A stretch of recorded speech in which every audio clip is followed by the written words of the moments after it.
Well, good evening, everybody. And look, we have got a full house tonight. Look at this. Don Keith, all the way from the United States. Give a massive round of applause for Don Keith. Hey, folks. Howard Cox, the man who has saved. How much money have you saved the British public, Howard? Just a few, Bob. Come on, don't be shy.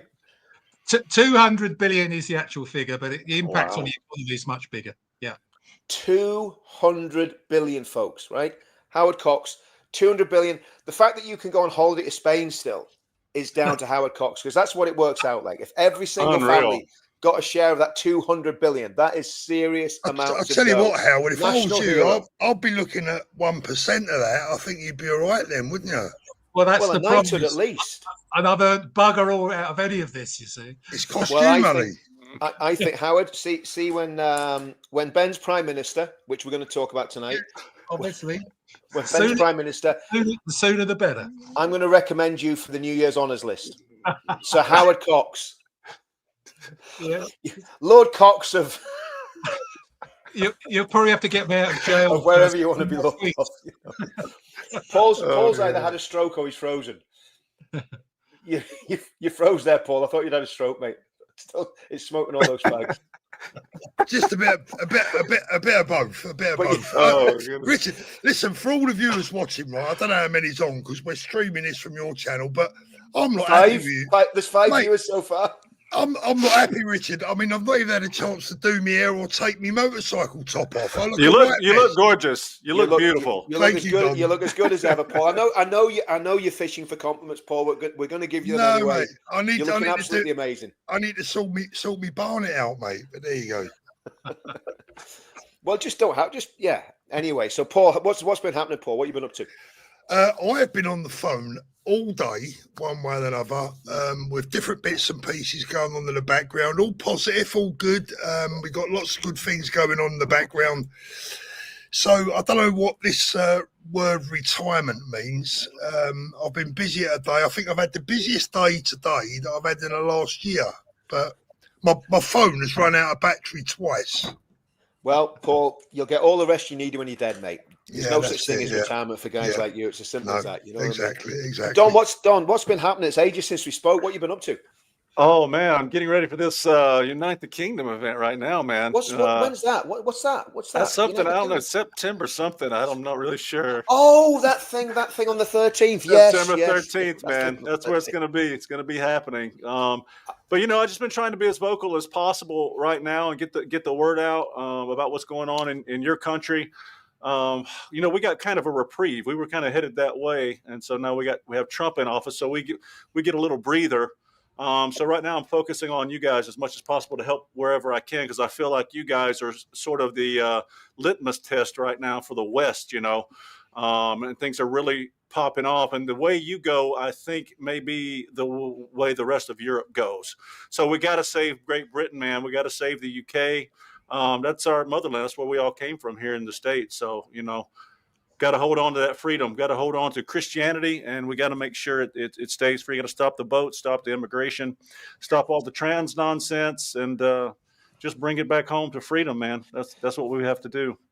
Well, do you know what, Don? I've been doing this since 2000. Well, I've been doing it before that, but officially since 2017, and I have never been as optimistic. And obviously we've got a lot of battles to fight ahead of us without a shadow of a doubt. Mm-hmm. But I think God's on our side, and the reality is we're in the right. And I think Ben Habib is a man that is chosen for this time and this place. I mean, man, I spoke to him for an hour this afternoon. Did an interview with him for an hour, and I hit him with questions from every angle. Yeah. And he absolutely smashed every single one of them out of the ballpark. Mm-hmm. And I went away actually thinking I'm more hopeful, because I've always believed that Ben. I've said it from the first day I met him. I've always believed that Ben was a very, very special individual. And just a unique person, to be honest with you. In some ways, and probably both of them will hate me for saying this, but in some ways, like Tommy, he's got that sort of one-to-one personality where he can just win people over. And what people don't realize about Tommy Robinson does that as well. And Ben and Tommy have they've both got that. So they've got the likability factor. I'm a horrible old git, right? But they've got the likability factor. I was going to say, Richard, actually, out of all these wonderful people, you're the only dislikable one amongst us. I know, mate. I know. But you know, it is what it is. You know, can I just say, a Bond villain in every movie, hasn't there? Can I just say to Don and to Howard, and I want to say this publicly, a massive thank you from everyone. First of all, Howard is just the consummate gentleman, and I'm very proud to call Howard a friend. I mean that sincerely. I wouldn't just be saying it. Everyone needs a mate like Howard. He's such a top guy. And Don, what you're doing over there for us here in the UK, I hope everyone in this country appreciates you, your friendship and your integrity towards the United Kingdom. You are an honorary Brit as well as an American, my friend. Thank you, man. I appreciate that. Yeah, I get a lot of warm welcomes, and thank you. We love you for it, Don. Thank you so much, brother. Yeah, absolutely. It's my pleasure, man. It means a lot to us. It's my pleasure, man. If we can save you, we can save the West. You know what I mean? So that's what it's all about. We got to all stick together. We're all Christians. We're proud Christians. And those, this is part of our movement who aren't Christians, but they're conservatives and they love freedom. So we love them too. We want to make sure freedom and liberty, man, that's what it's all about. We have to keep the West alive. That's it. Absolutely. Absolutely. Well done and well said. Yeah. But I wanted to say that publicly because thank you, man. Honestly, what you do, is amazing. And as I said, I want to give Howard every credit because I don't believe that sometimes people like yourselves get enough credit. I mean, I know you do get credit, but it's not enough for me. You guys deserve knighthoods for me. Mm-hmm. Well, I mean, I wasn't joking about that when I said that, get Howard Cox, an honour when Ben's Prime Minister. Oh, I mean that. I mean, at the same time as we're sending our ex-prime ministers to the Tower of London, for treason. Do you know what? I mean, that's why I can never be involved in making policy because I would have them all in the Tower of London, and I would bring back the guy with the hood and the big axe. Do you know what I mean? That's all I'm going to say. Yeah, that'd be my. Can I just say one thing? I've already been given the award by Paul Thorpe because he said that I was everyone's favourite granddad on a particular thing. I know that, but you bugger! Don't tell him my bloody age. Do you know what? I never guessed, Howard. I'm just going to say something here, right? I'm the guy hosting the show. And Paul's throwing all these compliments to Don and to Howard, and all he does is insult me. I made a bloody video about you. What's up with you? You never come to me as a friend. Oh, I'm the godfather of this show tonight, Paul. It's my hot seat. I've got my England shirt on. Give me some love, man. God, I love you, Richard. You know that. That's all right. That'll do. Anyway, enough of that smooch stuff. I was going to tell you, Paul. I appreciate all the kind words, but man, the appreciation for me is when I make a post or I retweet one of you guys or someone else, and someone somewhere on that timeline. It happens all the time. I switch to AdvanceUK. I've had people say because of what you said, I've switched to AdvanceUK. I've had that multiple times. So to me, that's all the appreciation. And if I can make a difference, if you guys can make a difference, if I can help to make a difference, that's all I need, man. And I see it happening every day. I really do. So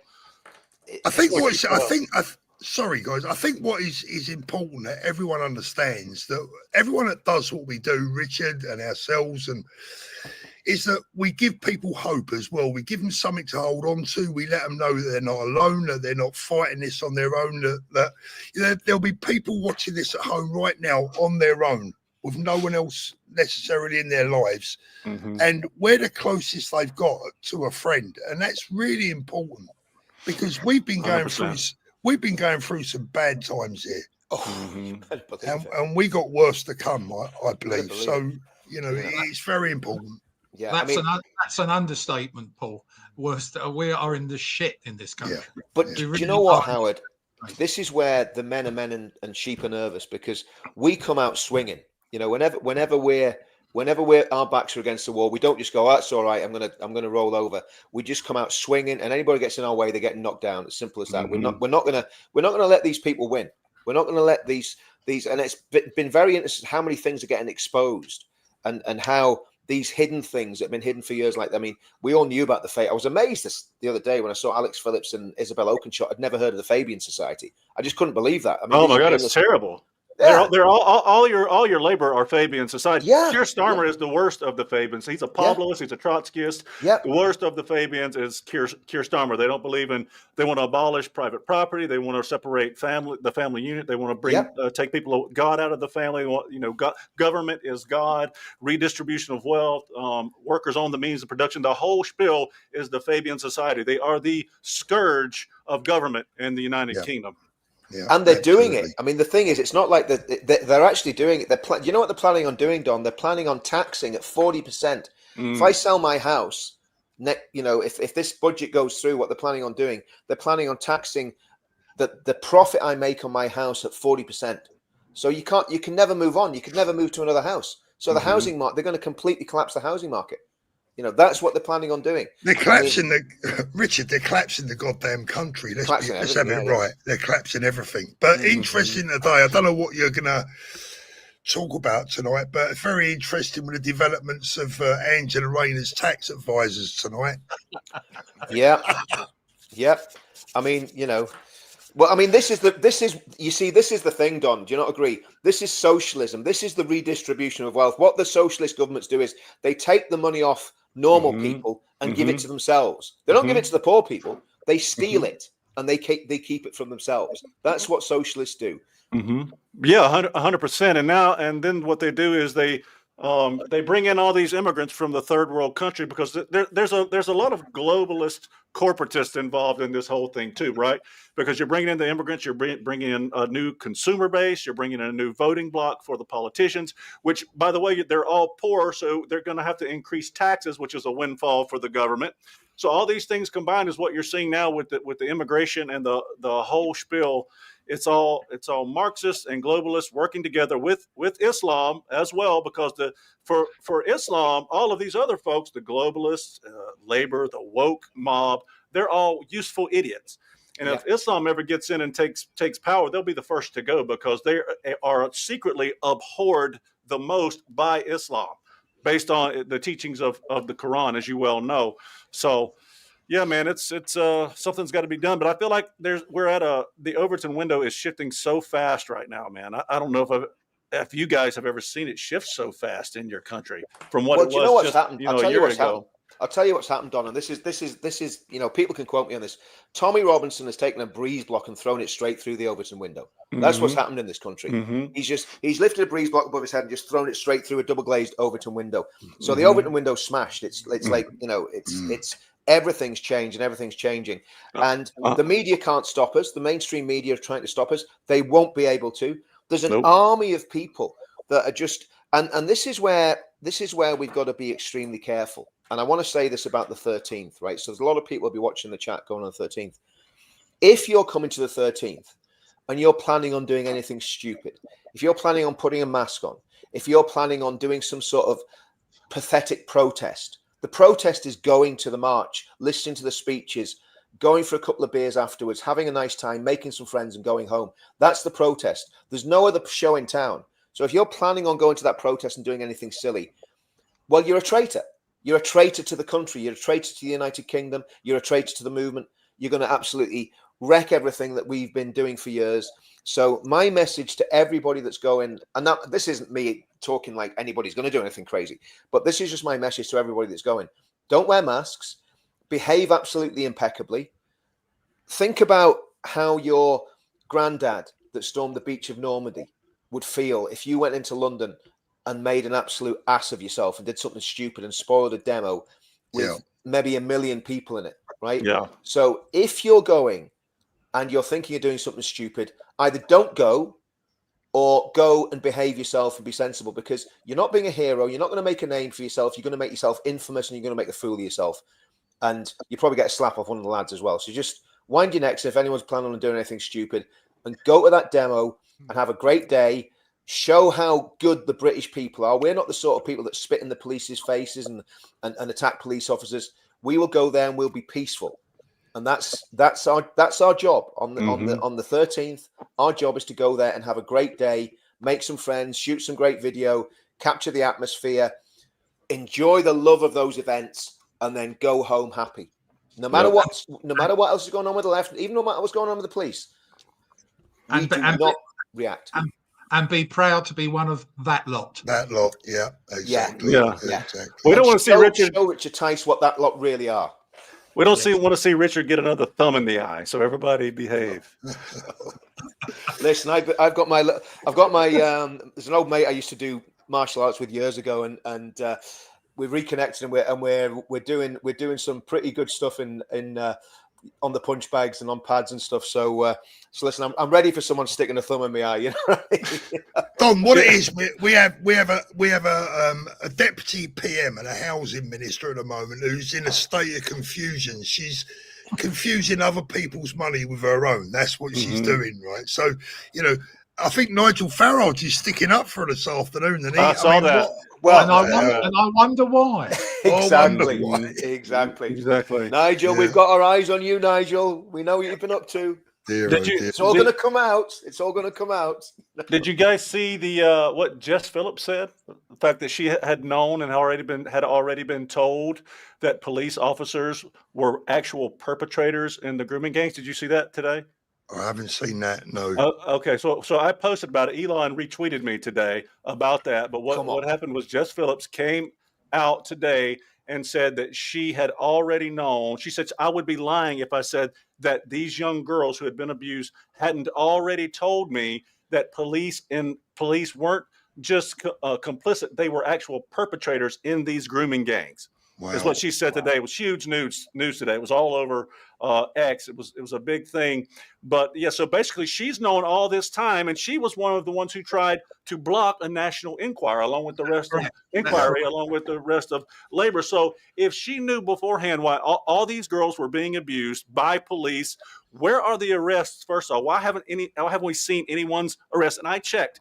No police officers have been charged or arrested as perpetrators in these grooming gangs. That has not happened. And if she knew that beforehand, why was she trying to block a national inquiry? She needs to resign in shame, if you ask me. Yeah, absolutely. The thing is about the reality is when we did the investigations in Telford, and I mean we did an amazing team up there, you know, and digging into all sorts of stuff. We found a Pakistani Muslim mafia that ran from Glasgow down to Oxford, right? It was everywhere. Lawyers, politicians, businessmen. It was just every single town and city, and they were all connected. And we found all the connections. We went to the National Crime Agency. Actually, I think Tommy did. I think Tommy either Tommy or one of the lads went to the National Crime Agency, phoned them up, said, "We've got all this information. What do you want us to do with it? It's nothing to do with us. Send it to the local police force." Took it to the local police force. They weren't interested. So what does that say about the absolute corruption? This should actually mean that anybody that's been involved in frontline politics in the Labour Party or the Conservative Party or the Lib Dems should never get in office ever again. Because the reality is it was under their watch that all this happened. This has been going on for at least 30 years. Surely, guys, what we're heading to ultimately here is, I mean, look, in the background somewhere, I'd imagine that a lot of these politicians are trying to clear their cache, right? They're trying to delete their history, right? But ultimately, somewhere along the line, we're heading for a mass trial. It has to be, surely, an investigation, an inquiry, and at the end of that inquiry and the investigation, surely there's got to be a lot of people that end up in the dock over this. Well, that's what supposedly the public inquiry is about it. Today, Esther McVeigh, who's one of our Conservative MPs that's still there, we asked a question of Jess Phillips. And Jess came back, she said, "What's the status of the public inquiry?" And I'm afraid she gave the most pathetic answer. Yes, it's going ahead.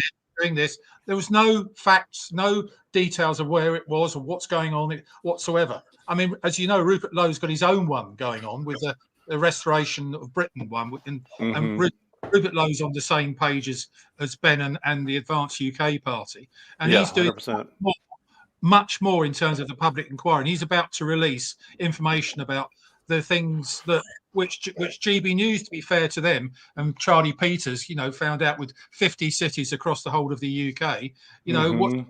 I mean, and as I've said to you many times, to Richard and to Paul, I couldn't believe, because I was threatened with expulsion from Reform, just to get everyone to know, listening to this, by a Reform Party because of my support for Tommy Robinson. And, and I couldn't believe that they would do that, because I stood in London for London Mayor, as you know, and I stood for an MP down in Dover and came second down there with 24% of the vote. But all of it, I could not believe, and that's the reason why Ben was thrown out and Rupert was treated badly by Reform. Basically revolves around the fact for our support for people like Tommy. And, and thanks to Paul, he arranged for me to visit Tommy in jail. And I spent 2 hours talking to Tommy.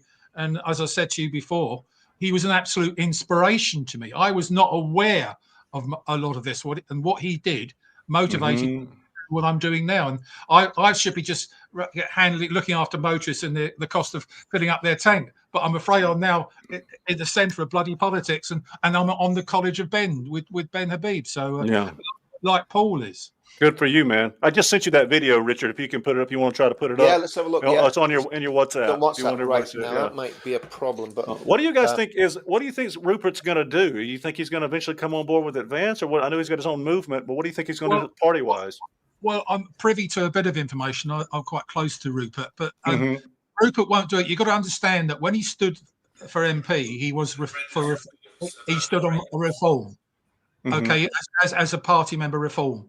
And then because the way they treated him, he left Reform and he's an independent.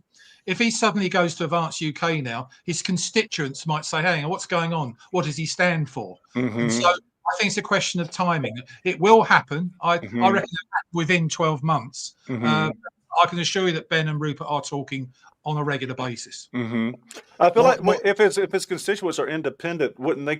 You think maybe eventually they would kind of go with him, because they're probably on the same frame of mind as him as far as politically, maybe or no. Well, yes, there's no doubt about it. He's loved in Great Yarmouth. Yeah, I like Rupert. I've spoken to him a few times on in private, but yeah, he's. My view is somewhat different. I think mine too. You go first, Paul, because we've both got a similar view. I think Rupert should stand firmly next to Ben, join Advance. If there needs to be a by-election, then so be it. I think he would win again, and he will become Advance's first MP. But I would like to see him. I'm going to use the expression, stop dilly-dallying, stand with Ben like the rest of us are, and give us what we need. We need unity, and we need the soldiers, the political soldiers, to stand up together and be as one. So Rupert, I agree. Oh, you're dead right. But Ben actually wanted Rupert to be the leader of AdvanceUK. Yes, he did, yeah. So to be fair to him, because Ben didn't, he didn't expect to be the leader, and they were talking for a period of time before, Rupert's decided to go for a movement, restore Great Britain. Fair enough, that's okay, that sort of thing. But there's nothing to separate them in what we want to achieve. No, exactly. But we already have a movement. We have the United Kingdom, and I would just like to see Rupert side by side. Yeah, my take's a little bit more radical, and that's probably why I must not ever be involved in policymaking. But the my issues this. I think there's a few young guns round Rupert, and I think they've got in his ear, and I'm going to name them: Charlie Downs and Harrison Pitt. This is what I think, and it's from what they've said. I'm not accusing them of doing anything sneaky or anything underhand. These are from statements they've made in the media.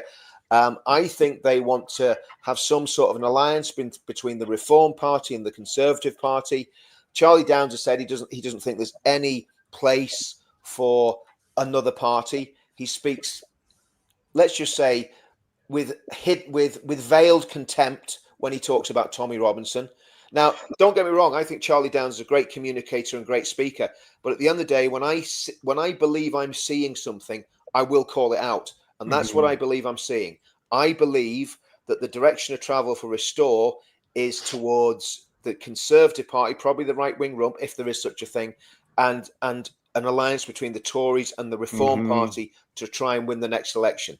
Now, to me, that would be a disaster. I think the only way we can do this and have a clean break is for Advance to actually win a clear, massive, like you said to me that time, Don, before the presidential election. Don said to me, he says, Richard, we've got to make this too big to rig. And that's what we've got to do in the UK. And we've got to do that with Ben. Yeah. Wilders tried it. Wilders tried it in Holland with a coalition. Didn't work. Doesn't work. It'd be exactly the same. It'd be exactly the same in the UK. We have got to have a position where Ben Habib is the prime minister, clearly, which means we've got to wrap Ben Habib in cotton wool, put him in a little glass case, and leave him on a shelf until 2029. What I see with Charlie, and look, he's someone that is on our side, if that's the right expression. But I see a young man who probably believes in his own mind that one day he could be prime minister. I think so. And that he knows, right? He's already being a very good politician in the respect that he's been a very good politician. That's not what we need, is it, Paul? We don't. No, it's not what we need. We don't need a good politician. We need a leader. Churchill was not a good politician. Churchill was a good leader. Exactly. And that's what we need. And I honestly think Ben is just a 1 in a million type person. I really do. I mean, look, I'm nobody, right? I'm just a guy that sits and makes dopey videos, right? But if I send Ben a WhatsApp about something, he gets back to me like within... Same. Yeah. Now, that day. I spoke to him today. I sent him a WhatsApp. Yeah. Within 10 minutes, he returned my message. Yeah. I've been speaking to him 2 minutes before we come on the show. Yeah. The man is made out of... what? Yeah, he's he always great. Has to go, Howard, he always has to go one better, that Thorpe, doesn't he? He always has to go one better. He's name dropping now. But Howard's gonna say he's in the other room. Yeah, Howard's got an earpiece in a Ben, go away. I'm sorry, I didn't speak. I spoke to him yesterday. So, come on, Howard. Well, I just drop him off the channel now. Come on, Howard. Well, we were talking about certain people that were stirring it a bit behind the scenes, which is, and there were people doing things who want to, they're insisting on they want senior roles in the party. And this is what I love about what Ben's created, is because everyone is equal. There's no egos. Everyone is doing the right thing. And the college is absolutely unique in the sense that, people on it are going to be dictating policy. And if Ben doesn't perform, we chuck him out. And that's the wonderful thing. And that's what Ben wants. It's what I want. Damn well reform's not like that because that's run by two dictators. And what we're seeing with what Ben is trying to do is phenomenal. And people are believing it. And we're virtually on 30,000 paid members now, which is wonderful. In the space of 8 weeks, it took 5 years for reform to get to that. So that's worth thing. And UKIP have only got 3,000 or 4,000. So we are absolutely motoring, and to use my parlance of my campaigning, we are driving right away to the right direction. Well, that's one of the things. I posted a video today, maybe this morning, where I talked about the difference in the trajectories of reform and Advance and how far ahead Advance already is of where reform was at their point after two months. June the 30th is when AdvanceUK was formed, and 2 months later they've already got the endorsement of Elon Musk. It took reform 3 years to get that. I think roughly a year ago, Elon was kind of circling, checking out reform, seeing if they were going to be the party that would change Great Britain. And of course, it didn't take him very long to figure out that they weren't. When you've got Nigel Farage taking every opportunity he can to bash Tommy Robinson, or either he says it's impossible to deport immigrants, or either we're gonna are we gonna get transgenders out of women's spaces? No, we're gonna do that on a case-by-case basis. Elon's a smart guy. He's a super smart guy. He can see the weakness. I mean, you don't get to where you're at as Elon Musk and not be smart enough to read people. And he immediately was able to read Nigel and distance himself from reform. And then he sees AdvanceUK within 2 months. He's like the rest of us. He looks at what Ben Habib says, very direct. Ben says, I want men out of women's spaces, period. I want all illegal immigrants deported, period. He doesn't beat around the bush. He's not out here floundering to try to appease the obscure population that's never going to vote for him anyway. He knows what the people need. He knows what Great Britain needs, and that's what he says. And that's why I think Ben Habib is the guy right now. Well, do you know what? There's so much right in that, Don. And I think the other thing about Ben is, one, the fact that he is half Pakistani is a massive advantage. I mean, it's like a superpower, and I'll tell you why. Because who can actually challenge Ben and say you're a racist bigot, wanting to deport all these Afghans and Pakistanis? They probably will. Yeah, they will. Of course they will. Of course they will. Of course they will. Of course they will. But the point is, it gives them a certain amount of invincibility when they try and level that accusation. They'll level other accusations out. So that's a. The other thing is he's got a way of communicating really hard truths in a way that doesn't make him sound like Mussolini. I mean, there's certain people in politics over here, and like I mean, they're just like El Dolce. Do you know? You know what I mean? Yeah, he's a gentleman. He really is a gentleman. He's an absolute gent. He's an absolute gent. And Roosevelt said, "Talk softly and carry a big stick," and I think that's kind of the way Ben operates. 100%. And he's softly and carry a big stick. He is going to carry the whole nation. Can you guys imagine how Ben would get on with Trump? Oh, fantastic! Well, they'd be like best buddies in 5 minutes. And I tell you who I think he'd get on even better with, JD Vance. Yeah. Oh yeah. Yeah, because JD's a very similar personality to Ben. Yeah, very quiet, very polite, but again, just his tongue just is like a laser beam cutting through that German minister, whatever he was, prime minister or chancellor, whatever he was. He literally cried after JD Vance gave a speech. He actually sat and wept on the platform. The feminization of the West. Richard, you got a few super. I know. Let's go through these super chats, guys, very quickly. Let's go through these. Alan Bastard, Don, you probably won't know who Alan Bastard was, right? Alan Bastard was a fake Tory MP created by Rick Mayall, who's an absolutely brilliant comedian. He was a lefty, but he was a funny lefty, right? And that was a TV show that ran for about 10 years in the 1980s and early 90s. So Alan Bastard has now joined AdvanceUK. I don't know if that's a good thing or a bad thing, but I know you're not the real Alan Bastard. But I love the real Alan Bastard anyway. So well done, great stuff. This tonight, big love, Richard, and we are putting Ben in number 10. Amen to that. That is happening. That is 100% happening. And people are going to be saying, Richard, you've totally lost your mind. No, I haven't. It's going to happen. I'm not a prophet or a son of a prophet, but I'm prophesying on this. Ben Habib is going to be the next British. He's going to be prime minister at the next election. Well, we might have two or three prime ministers before then.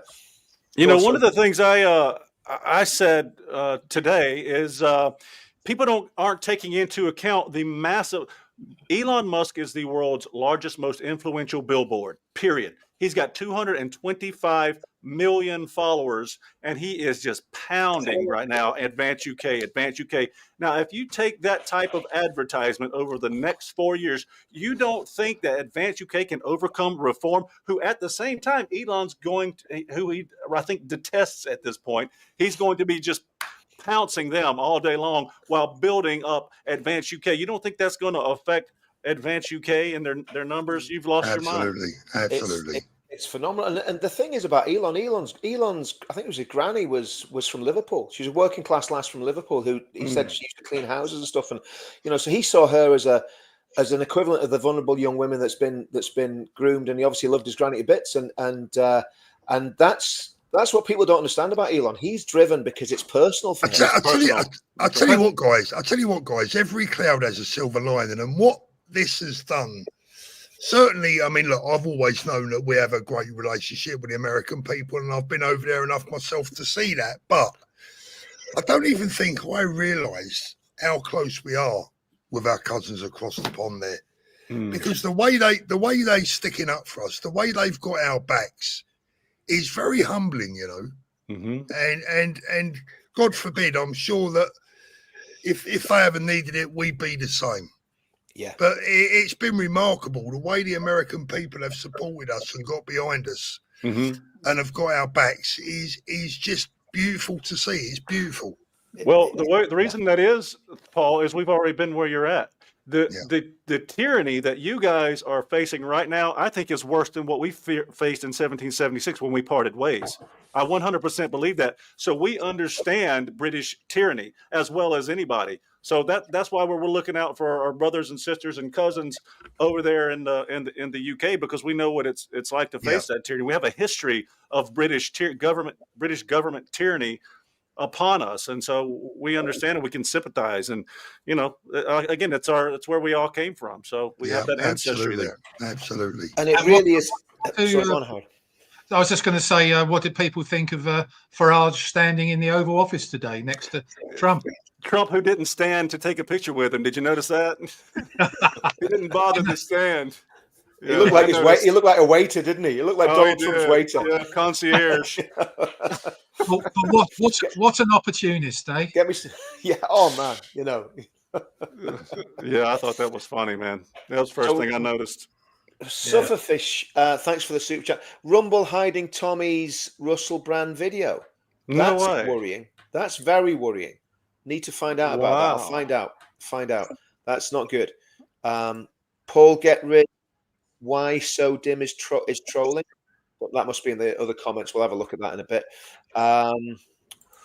Bob Hunter, Stoicism is an ancient Greek and Roman philosophy focused on achieving a virtuous and tranquil life by cultivating self-control, reason, and a peace through acceptance of what is beyond one's control. Yeah. Do you know what I mean? I think when you do this movement for a certain amount of time, you have to become a Stoic. Either that or you end up in a mental institution. So, because we have fought some battles and we're going to fight some more. So, thanks for that, Bob. And thanks for the super as well. That's massively appreciated. I think you've missed a few right at the very start, actually, Richard. No, I put them on the screen. I just didn't read them out. So okay. we'll go back to them. We'll get through to the bottom of these, and then because I don't want to break up the chat too much. We'll go back to them. Kenny Wilson, I spent £80 on the train to come down from Glasgow on the 13th, but heard stories of rail underground works going on that day. I'm now coming by bus on Friday night to be safe. Anyone know what's going on? Now, I've heard there's been a lot of rumours going out about trains and stuff. Yeah. I don't think it's as serious and as bad as people are making it out to be. But if you're coming on the bus, you should be absolutely fine, Kenny. Get yourself down. Obviously, the pack drill. I'm going to put out another video in the next couple of days showing where everybody's got to be to get to the form up point. I'll just do a little street view video of where we've got to be, and I'll make it look nice and pretty. Instead of the one I did with Tommy the other day. Tommy had 2 hours sleep. I was knackered, so it probably wasn't most coherent video that either of us have done. And I've just done an hour with Paul and David Vance as well. So I am going to do that again on my own because I think I've got a good idea of exactly what's happening now. So it's all good. So yeah, you'll be fine, Kenny. As long as you're down there on Friday, nobody worry. Listen. The day should be absolutely fine. I mean, nobody can ever guarantee anything 100%, but there's been a lot of planning gone into it. We're going to be speaking to the police again next week. Everything's good. Everything's good. So there's nothing to worry about at the minute. Okay. Bob Hunter, us old farts stand with the young, the old, and the vulnerable. You can't pull the wool over our eyes anymore. Working class men and women shall defeat. Yes, absolutely. I think that's very important. No matter what party wins the next election, that lot, in other words, us lot, have got to be honoured by that party, and I think that's why the only party that will truly do that is I think is Advance. I don't think any other party that can win this election is going to treat the working class people of Britain how they deserve to be treated, because they've been treated like absolute the scum of the earth by the establishment for far too long. 100%. I talked about earlier the Overton window moving really fast. I think the Overton window has moved so fast that reform is now left of the Overton window. I really do, because people, they want a Trumpian figure to be their leader, someone who's not afraid to speak his mind about the issues like the immigration, like the transgender nonsense, and all the things that you guys are dealing with right now. I feel like the British people are hungry for that. When you hear Nigel Farage say it's an impossibility to deport all legal immigrants or get rid of immigration, or we're going to do transgenders case by case basis, and then the British people look across the ocean and they see that Trump came into office and took a border that was being flooded under Joe Biden, 10,000 people per day. Donald Trump took down to 0 within a few months. And then they hear Nigel say, oh, it's an impossibility. They don't want to hear that. Then you see Trump signing executive orders to ban transgenders from women's spaces. And he's putting all these pressures on school to remove federal funding. If they don't do it, guess what? It all went away. So it can be done. So for them to listen to Nigel say it can't be, they don't want to hear that. They want somebody like Ben who says, yes, it will be done and it can be done. That's what I want to see done. And Ben said to me today, I said, when's this going to happen, Ben? He said, day one. Everything's, as soon as we get into power, we're going to pass a raft of legislation that is going to put everything right.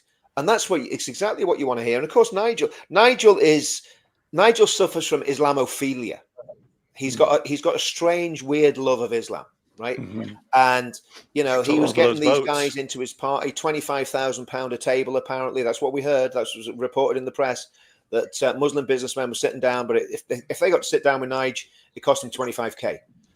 So what is going on in that party? Because at the end of the day, Ben is no Islamophobe by any means. I spoke to Ben's have got a very sensible and balanced idea of what to do, right? Mm-hmm. Ben's against extremism. He's not against people.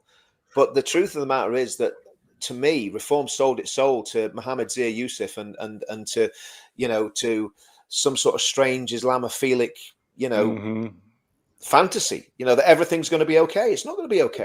I just think he fears it, like everyone else, in Westminster. They fear it. I was going to say, I don't fear it, Paul. I mean, I just despise it. I don't despise the people, but I despise the ideology, and I will say that even if they make it illegal to say that. I think he loves the votes. That's what I think. I think they all cater to Islam because of the votes. That's what it's all about. And that's where, guys, if you're watching this, and this is really important, every single person watching this video, you must join Advance. You must sign the pledge, and you must, more important than anything, make sure you're registered to vote. Because if you ain't got a vote, you've got no say in this. Doing something heroic is not, doing some sort of crazy stunt. We've done all that. All of us have done it. We've done stunts for years, right? Mm-hmm. It's great fun.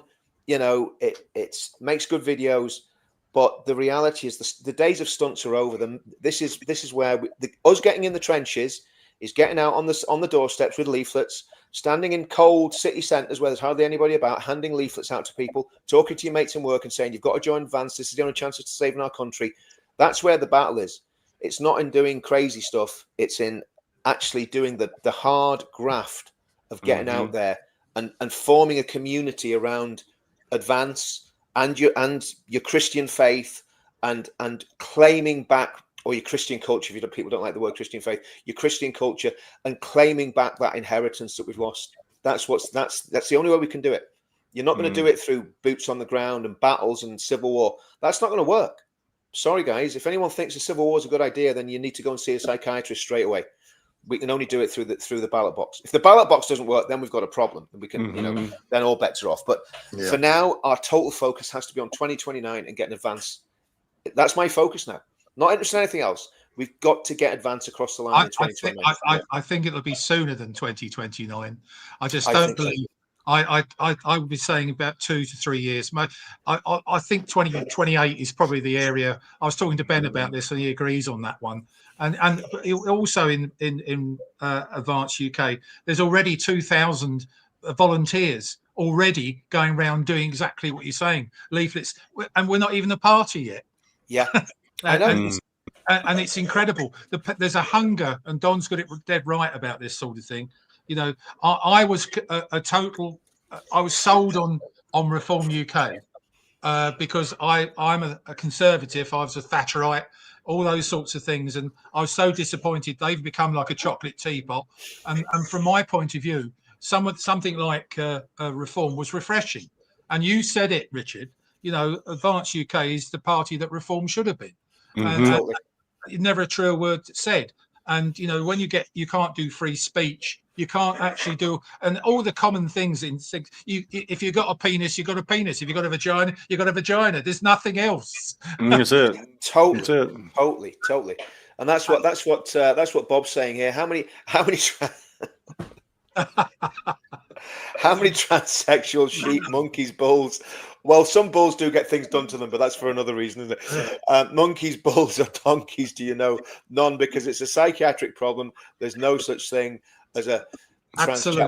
Yeah, I mean, that is just the truth. And that truth will get you cancelled. And as Graham Lennon has found out, get your collar back. Did you see, guys? Did you see today that our DOJ is now going to try to keep transgenders from owning guns or possessing guns because it is a mental disorder. Did you guys see that in the news today? I haven't seen that. It's a big deal too, because you know how we are about our gun rights. So you're probably going to see a lot of conservatives, I would imagine, not agree with this, just like several of us weren't. I was going to say, what about the NRA? How would the NRA stand with that? You know, it's hard to say. I think if they've got any common sense, they would say, well, yeah, because people with diagnosed mental disorders are not allowed to own guns in the United States, period. Yeah. The problem is we've gone from science has become so woke, and they've adopted this woke madness that they've gone away from the science where it used to be a mental disorder, and they won't call it that anymore because they're afraid of the woke mob. They don't want to be canceled as doctors and scientists. So the problem now is we have to remind people that it is indeed a mental disorder, and it has been for, I don't know how long, decades now. We've recognized it as a mental disorder until this wokeness tried to normalize it and force it all upon us. It's amazing to me that and it was supposed to be so rare, like 0.1% of the population were supposed to have gender dysphoria. It was so rare. And now if you look at Hollywood or any of these other celebrities, you see these celebrities have 2 and 3 kids each that are all transgender. It's crazy. And it's like Bill Maher said, if it's biological now, then why is it regional? You'll find all the transgenders in California and New York, but you won't go to the Midwest and Nebraska and find any. Right. You know what I mean?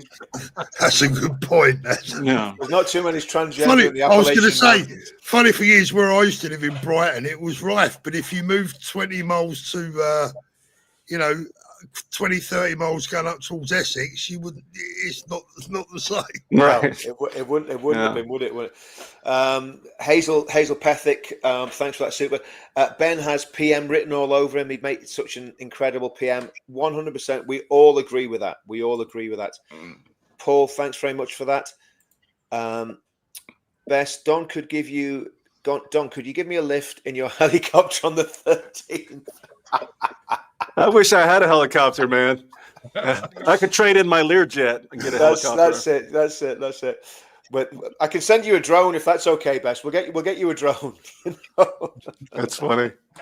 Sorry, Bess. I'd love to help if I had a helicopter. Bess is one of my top. No, sorry, one of my top 2 admins.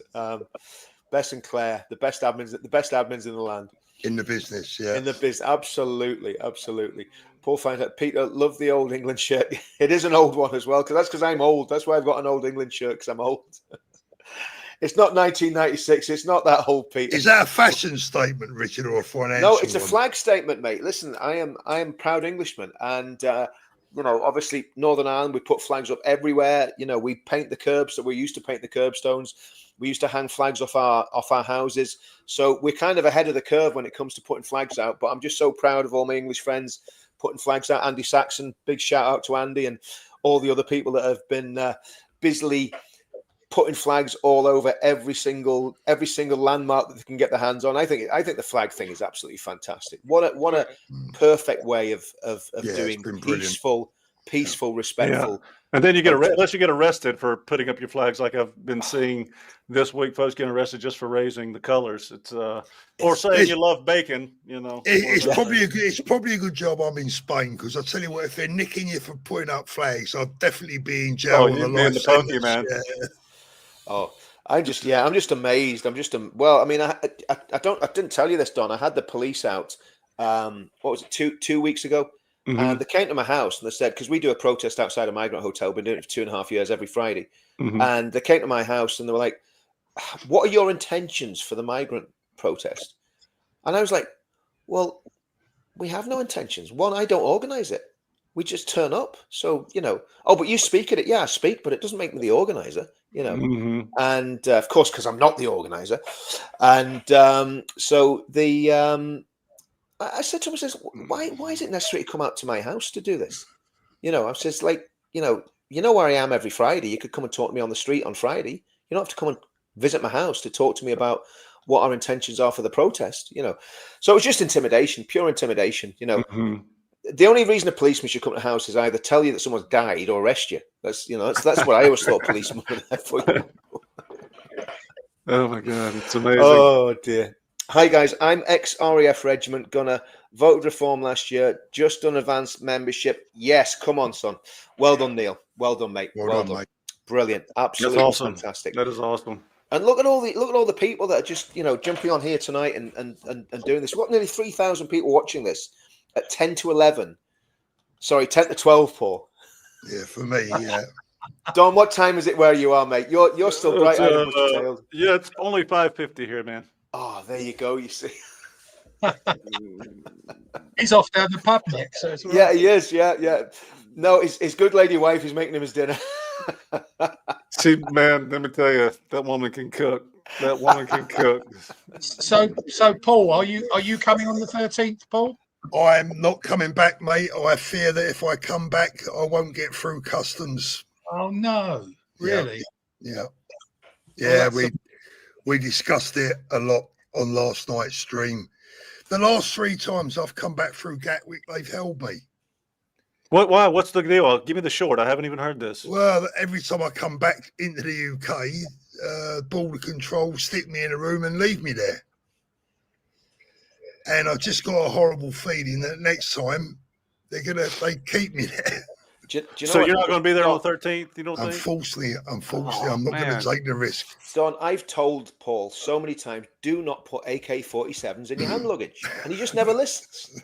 Hey, just jump on one of the migrant boats, man. Yes, get a dinghy. Get a dinghy, And what we could do, we could protest outside the hotel, and then I was going to say something. Then rescue you from the hotel. It's a slightly longer story than that, Don. In the respect that a very good friend of ours, Danny, was the last one to go back to the UK, and the anti-terrorist unit held him for 6 hours. I've met Danny. I think I've met Danny. Yeah, Big guy. Danny. And frankly, I just feel they've got it in for us. So until this lot are out, until they're gone, I don't feel that I can safely come home. That sucks, man. I hate to hear that. Yeah, we'll miss you. It's the way it is. It's the way it is at the minute, and it's crazy because you're in a situation where you're having to be, thinking, is somebody going to come to the house, smash the door, and take all my electronic stuff away? I mean, that's literally the sort of state we're living in, Don. I mean, not because we've done anything wrong. Don, I booked a flight a couple of weeks back to come home and changed my mind right at the last minute. Today is my eldest granddaughter's 13th birthday. And I would give anything to be back home with her today. My wife has flown home to be with her on her 13th birthday. I've had to stay here. That's how low we have gone. That's how low we have stooped now in the UK. You could dress up. You could dress trans. I bet they wouldn't mess with you then. You could just get you a wig and a skirt. I don't think I'd get away with it somehow. My wife's always said I'd never make a good trans. Is it worth you flying to somewhere like Ireland or something like that and then driving across the border? I've still got to show me passport somewhere. I mean, look, I haven't done anything wrong, Howard, but I just don't trust them. I accept that. You're going to be sadly missed, my friend. You guys would be surprised at how many American influencers DM me and ask me, is it safe for them to go? Are they going to get arrested if they speak out? And I'm like, let me tell you something. If you get arrested for speech as an American in the UK and Keir Starmer's Gestapo arrest you, do you understand what kind of international incident that would be? Do you understand how bad Trump would skewer Keir Starmer if they start arresting Americans for speech in the UK? So I don't think it's going to happen. I don't think Keir Starmer's an idiot. He's a tyrant and a communist, but I don't think he's dumb. So I really don't think it's going to happen. So I tell everybody I'm going to go myself. I'm not going to. He actually is really dumb. I mean, that's the problem. He's dangerous and he's dumb and he's evil. But I think he probably would. I think he probably would try and arrest an American citizen. Well, I feel for him if he does that. So do I. I in a way, Don, I hope he does. I think you're right, because Graham Lineham's Irish. Yeah, and he was arrested, wasn't he? So and that's the truth, by 5 policemen. Yeah, 5 armed police. Yeah, there's a little bit different than arresting an Irishman than an American, because we're the world's bank, basically. So you don't want to piss off. And I'm not trying to brag because I'm American. I don't want this to come out wrong, because we're no better than anybody else as far as the country. But economically, we are as as far as economics go to countries. You know what I'm trying to say. Politically, yes. it will be a disaster. I was going to say, slow down, lads, because Don will be tearing up his ticket in a minute. No, I think Don would take the. I think Don would take the nicking. Don would take it and wear it as a badge of honor. Because he's not going to be, he's not going to be in jail very long. Because believe you me, as soon as the State Department find out there's an American citizen who's a patriot that's been locked up by Starmer's Stasi, it's all over for Starmer. I think it's all over for Starmer anyway. Yeah, so they know it. Listen, they know it's all over.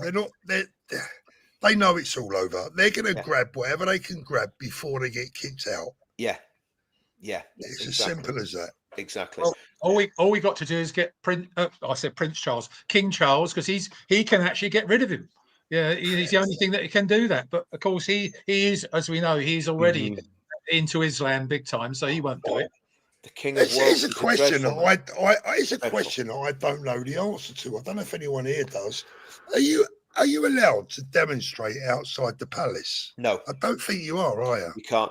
You can't do anything in the royal parks. You can't do anything. For what you can do, Whitehall, Trafalgar Square, Parliament Square, but we're banned from. Yeah, I've always wondered why no one has ever. I've never seen a demo outside Buckingham. You can't even march past it. You can't march past it. Yeah, it makes sense.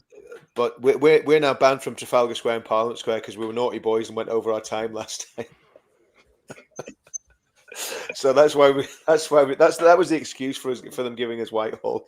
Oh wow! Yeah, I remember when we went over. I was there. Do you remember those cops trying to get into the thing and we were blocking the stairs. We were just blocking the stairs, not letting them up.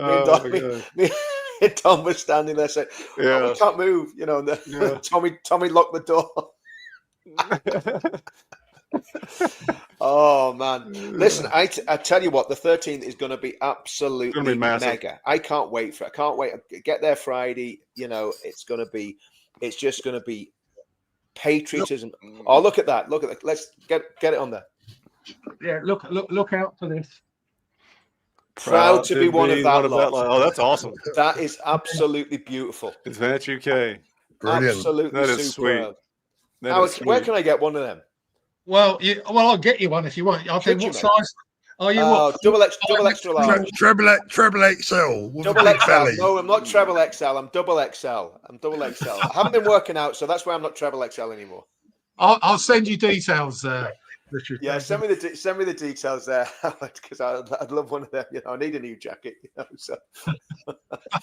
Okay, let's get the bobbin and a little Bible quote. Therefore, do not be anxious about tomorrow, for tomorrow will be anxious for itself. Sufficient for the day is its own trouble. Matthew 6:34 from the Sermon on the Mount. Very, very wise words. Very wise words by our Lord there. And it's true, isn't it? So true. Do you know what? I think when you've been doing this for a while, you get that much stuff you get that much of a firestorm coming at you every single month. That you just go, can't be any worse than yesterday. And then it is. We're not even really supposed to worry as Christians, No. I remember a pastor. I was in a church one time, and a pastor said, "We've got to be warriors, not worriers," and it totally changed my life. That's why I'm the lunatic I am now, because he said, "Be a warrior, not a warrior." It's so true. So true. Yeah. Okay. What else have we got here? So Pinocchio Pete, keep up the great work, gentlemen. Get signed to Restore and Advance. God bless. Yeah, that's good advice. Sharon Ray, where do I get leaflets? I go round with leaflets. I'd love to be helpful. Well, there you go. Nice. Advance guys, where can they get them? Well, go on, Paul. Yeah, there's a portal that's going to be available on the website very soon. If it's not already there, I'll have to have a look, actually, to be fair. But it's all in hand and it's on the way. That I can promise you. I think there is another way of getting leaflets at the minute, isn't there? I think people can get leaflets from some other source, can they? Yeah, you can do that. Obviously, you've got to be a member. Yeah, that's the most important. You've got to sign up to be a member. But we can actually, if you go to the AdvanceUK on Twitter feed, or you go to the website itself, there are links on there to get information. Ask information. I want to volunteer, and part of the volunteering thing is giving out leaflets. Yeah, there you go, Sharon. If you go on the AdvanceUK website, find the necessary page, and hopefully that'll be good. So Thanks for that one, Sharon. Paul, good luck in the college, mate. Here's a pint. That's for you, Paul. Thank you, Paul. Appreciate that, mate. James Bond, please let me speak for 5 minutes next Saturday, or stop me at your whatever reason or excuse you require. Pro Deo, Patrick. Well, I mean, 007. Unless you're on the unless you're on the speakers list, 007, you ain't getting in, mate. Sorry. You know, I've got to be a bit rude about that, because we have had from time to time charlatans, idiots, and lunatics trying to get into backstage and speak when they shouldn't have been speaking. Oh my God, that guy! I know exactly what you're talking about too. You know, so you know, at the end of the day, the only person that's allowed to gate crash the stage is me. So he's ornery. So, you know, I thought Richard was the nicest guy until he stopped us in the middle of our march one time, and he put on, it was like, you know, I was like Patton in the middle of the road directing everybody. All right, shut up, shut your mouths. We're going straight this way. I'm like, damn, who's this guy? I thought it was like Mr. Nice Guy. No, I'm a horrible. I was a little bit. I was scared there for a minute, Rich. I'm not a nice guy at all. I never pretend to be a nice guy. No, I'm really not. But okay, Navan, did anyone see on YouTube the policewoman shouting "Free Palestine"? Oh man, don't you just love the free pallies? Oh my word! I didn't see that. Is that actually right? I'm sure it is. I'm sure it is, Paul. Listen, wow. I think that's happened before. Sure, we had police officers dressed up with Palestine, you know, dressed up with Hammer stuff on them. You know, I mean, for goodness' sake, you know. So, like, let's get it right. It's absolutely crazy. Yeah, I mean, this is the only way. Advance is the only way we're going to deal with this, and it has to be a massive, massive overhaul, and it will cause massive convulsions. The mainstream media will be reaching for the smelling salts and the sick bags. They'll be vomiting everywhere. They'll be sweating. It's going to be absolutely horrific for the liberal elite. Hopefully, a lot of them will leave the country. Hopefully, a lot of them will go to prison. But it's got to be done. There's got to be a total clear out, a total, absolute clear out. To be honest, I feel both Richard and Paul should be involved more and seriously think about MP positions for their constituencies. You guys have the tools 100%. The problem is, Neil, I am a tool. That's the problem, mate. Don't rule that out. Don't rule that out. But you can't, if you're on the college, you can't be an MP. Paul Thorpe, how come you look younger than Danny? Neil, Danny's not on tonight, mate. He must have Cheers, Neil. Thanks, Neil. Must have been referring to last night. Don't give Paul compliments, guys. It's not good for him. Okay. Russell and Tommy podcast a much watch. I do need to catch up on that. Is it on YouTube? Is it actually on YouTube? Part of it is, yeah, part of it is. Okay. I watched it just before we came on. Yeah. I mean, Russell Brand can talk for England, but yeah, it was all right. Yeah. I like Russell. I think he's all right. Well, as long as he's not what he's been accused of, but I suppose time will tell on that. It's funny how they never get accused of that until they go to the right. Isn't that amazing? Yeah, that's why I don't believe it. I don't believe it. All these years have gone by, and you're accusing somebody of these heinous crimes with, you know, women or whatever it is. And why didn't this is the thing? I mean, no, do you know? I'm not going to go into it, but I mean, I think you know, the reality is, like you say, it's amazing the way it comes out once they become famous right wingers. You know, before that, it was everything was buried in the sea of forgetfulness. Starmer to call an election if leadership challenged. Well, that would be interesting. That would be very interesting. Well, here's the thing. Every single Labour MP, every single one of them must know that they're out of a job at the next. Yeah. Yeah, the next election. The next election. Paul, what's this? Do you know anything about this, Paul? Ian Nicholson. I do. Paul couldn't hit a barn door with a GPMG. Trust me, I know. Don, just for context, the GPMG in America is an M60, right? So it's something pretty similar to an M60. Gotcha. And come on, Paul, tell us what that's about, mate. Or is that going to? Well, I used to shoot a lot. A lot. And I haven't shot for probably 10 years. Yeah. And last year we went and did a bit of clay pigeon shooting, and Ian was a bit in front of me. I'll give it to him, you know, but he's regular going. I'm out, my eyes out. I haven't been for ages. Yeah. Well, clay pigeon shooting's not real shooting anyway, is it? I mean, you know what I mean? It's not like it's not GPMG. Ian. Come on. Yeah. He couldn't resist that one, Ian. I'll have you back for that one. Don't worry about that. Oh, man. He has to write it because he's a Geordie. You can never understand what he says when he speaks. So. Get a few gallons in your bike, mate. So, Paul, you're getting a lot here tonight. There's a Paul, tenner for Paul. Yep. Thank you, Paul. Kenny Wilson. If Jennifer's done define gender, how does we? Oh my word! If Graham Lenihan got arrested for what we said, we're all getting our collars felt on the 13th. Kenny, if you're not in the UK, don't fly back.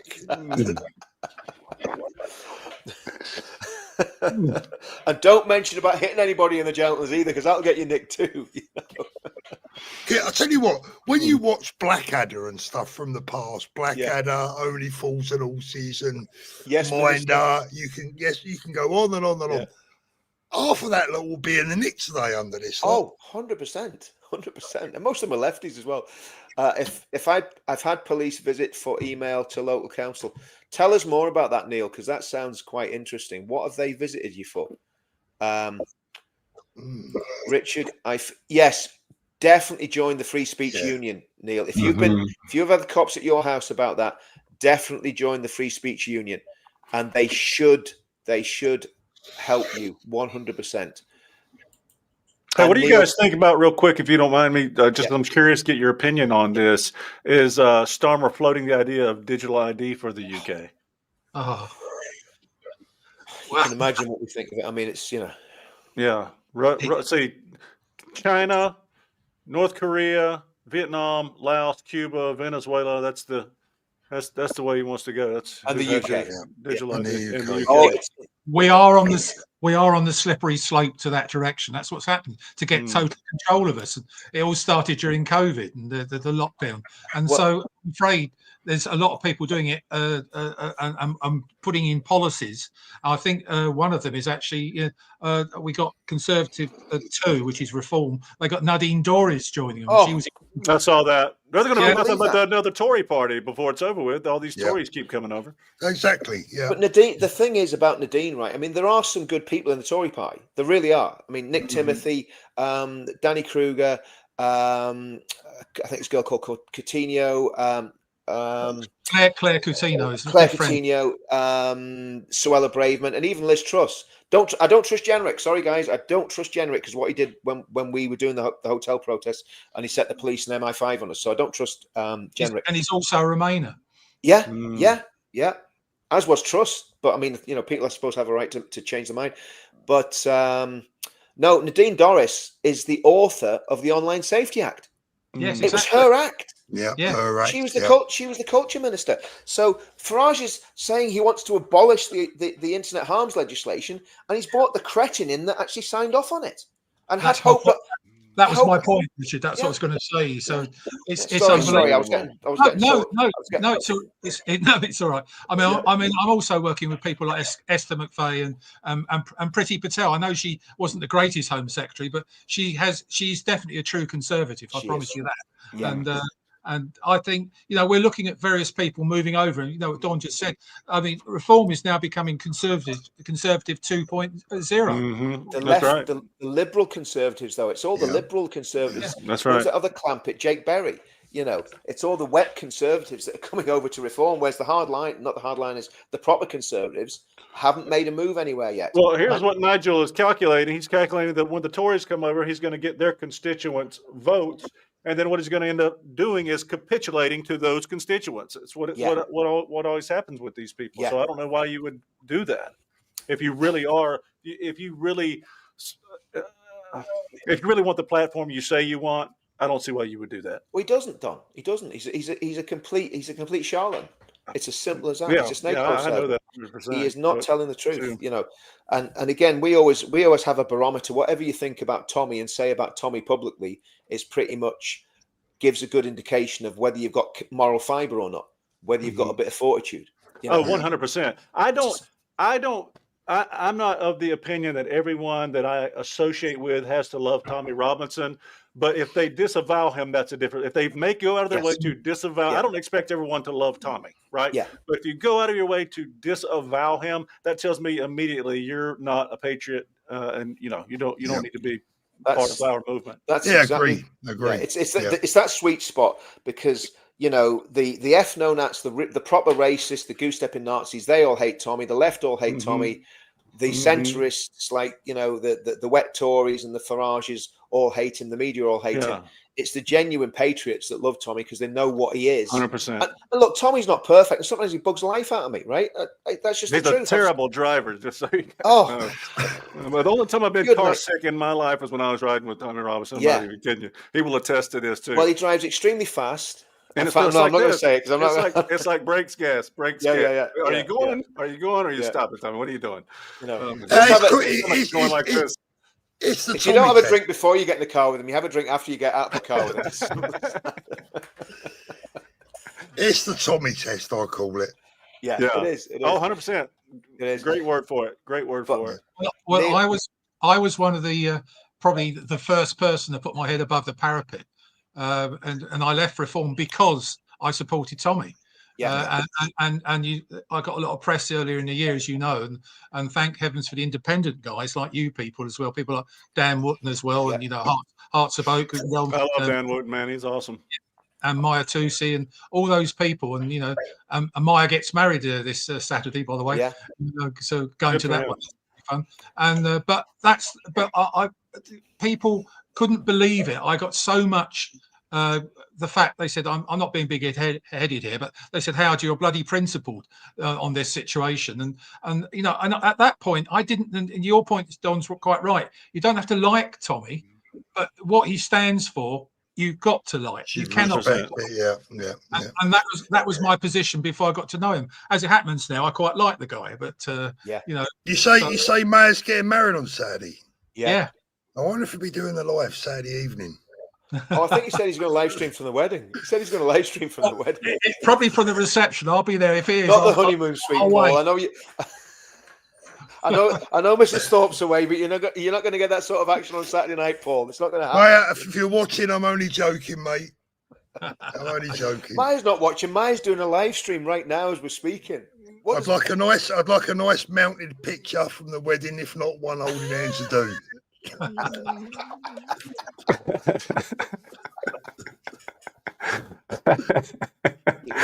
You can always rely on Thorpe to lower the tone, can't you? You know what I mean? Yeah. That's funny.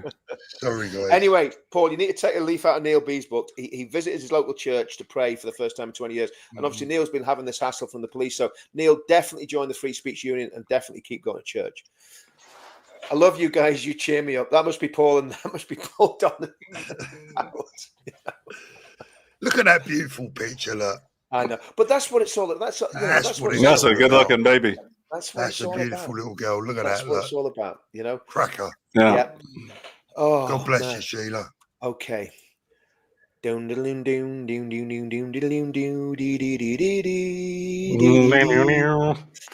Bond. Good evening, Mr. Bond. James, listen, mate. I don't have power over who goes on the stage, and believe you me, no one's getting on the stage unless they're on the list. I'm sorry, mate.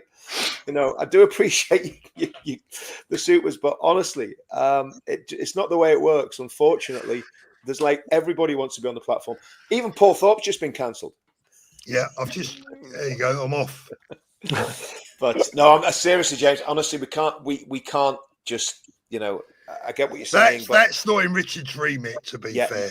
I'll tell you what to do in all seriousness, James. I'm having a bit of banter with you, but in all seriousness, what to do?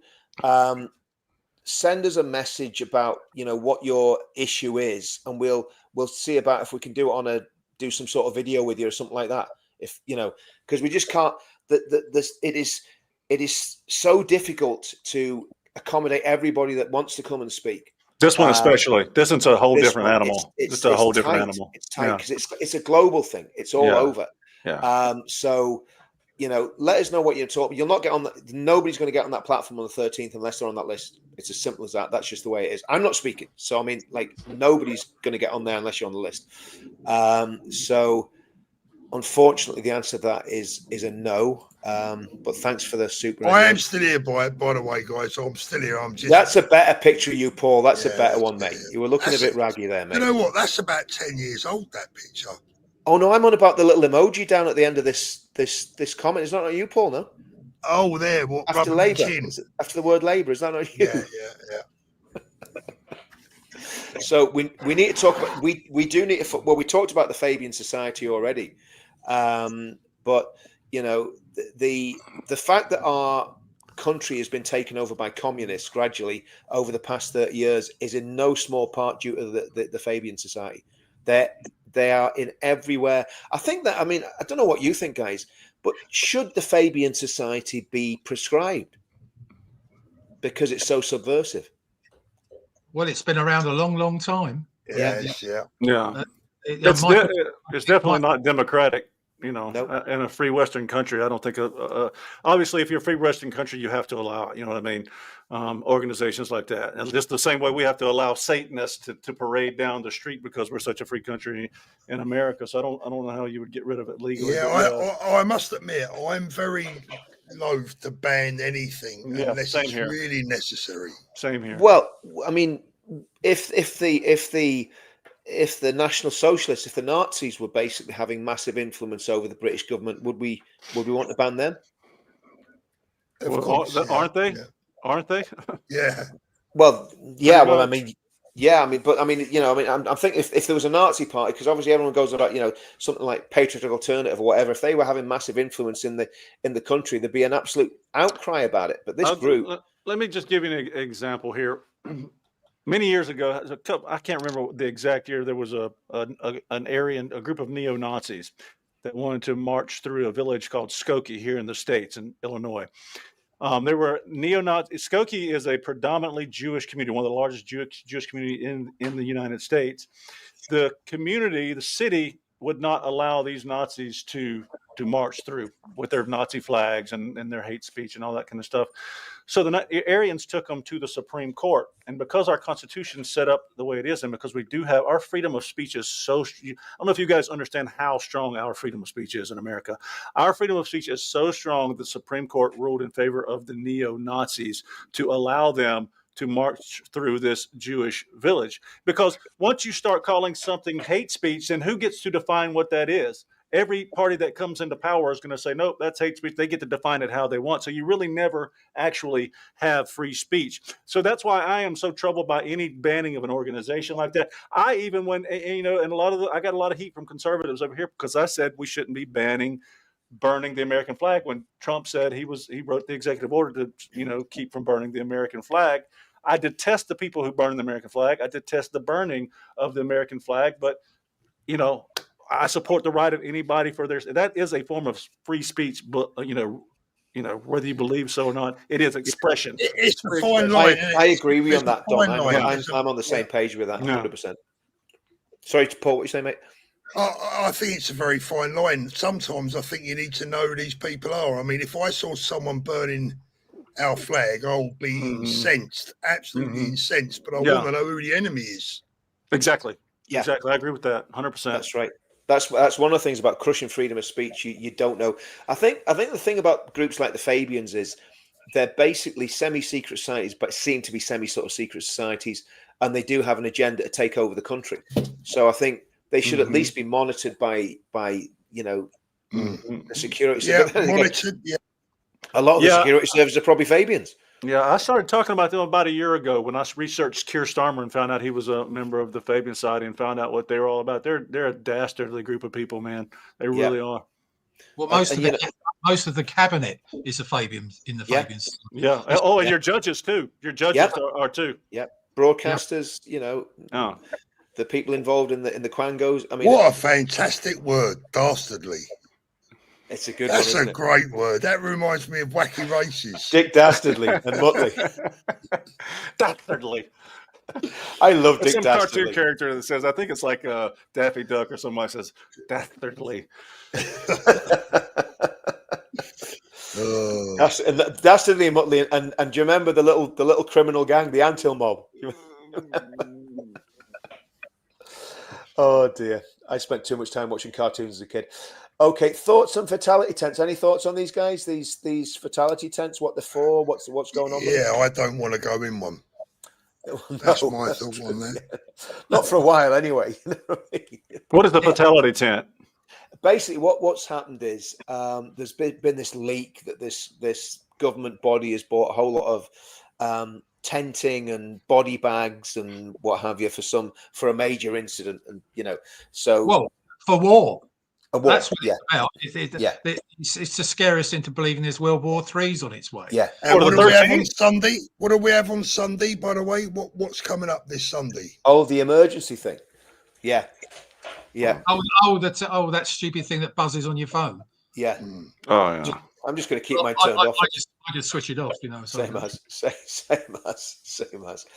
But I mean, listen, they got us all to go out and bang pots and pans for the NHS during COVID, for goodness sake. I mean, yeah, what a hoax, man!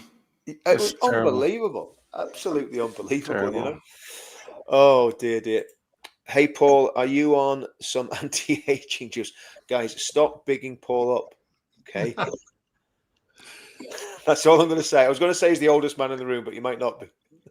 I'm afraid he's not. I know. It's me. I confess. That's why I like coming on with Howard. I've got to be honest with you. I knew it was that reason. Yeah. I wish I had your teeth. Yeah, I've never seen such white teeth. Yeah, they're not my own. That's the trouble. I take them out and put them on the side when I go to bed. Buggers have wandered off the other night. I woke up in the morning, they're gone. The dog had jumped. I think the dog had had them. I come downstairs and he was looking at me, looking for his breakfast. Yeah, like that. Bless. So Neil, just want to read this on a serious note. Just read this from Neil again. Thanks for super. Richard, I suffer from severe PTSD, severe anxiety, and borderline personality disorder, which local police are aware of. I emailed the council on housing issues and mentioned the boats, and the police came out as a result of that.